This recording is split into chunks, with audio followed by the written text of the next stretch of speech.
এগিয়ে আসছে।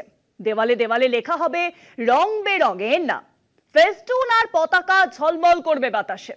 হ্যাঁ, 2026-এর বিধানসভা ভোট আসছে পশ্চিমবঙ্গে। এখন প্রশ্ন এই, ইলেকশন কমিশন কে চালায়?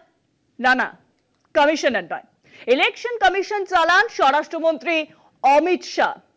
এই দাবি করেছেন মুখ্যমন্ত্রী মমতা বন্দ্যোপাধ্যায়।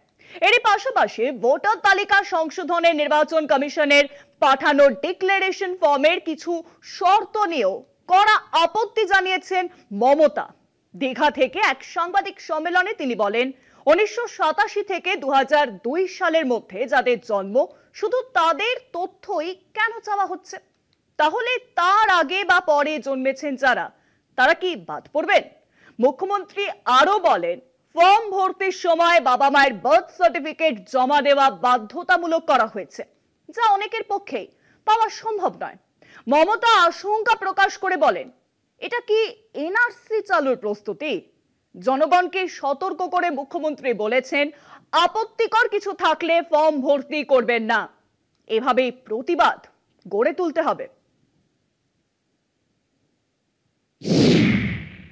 বিহারটা তো আসলে বিজেপি গভর্নমেন্ট কিছু করবে না। They will not do, not act for Bihar. Only 3 months are left. Whatever BJP will say, that they will follow. But for Bengal, this is they are targeting actual Bengal. Now election commission cannot say, তারা বলতে পারে না যে নতুন করে সম্পূর্ণ আবার voter list. আগেরবার দেখলেন একজন হরিয়ানার ভোটার দিয়ে ভর্তি করে দেওয়া হয়েছে, পাঞ্জাবের ভোটার দিয়ে ভর্তি করে দেওয়া হয়েছে, রাজস্থানের বিজেপি অধ্যুষিত এলাকার ভোটার দিয়ে ভর্তি করে দেওয়া হয়েছে। এরপর আবার নতুন ফরম্যাট এসছে, সবাইকে বন্ডেড লেবার পেয়েছে। I am sorry to say, political parties are not the bonded labour.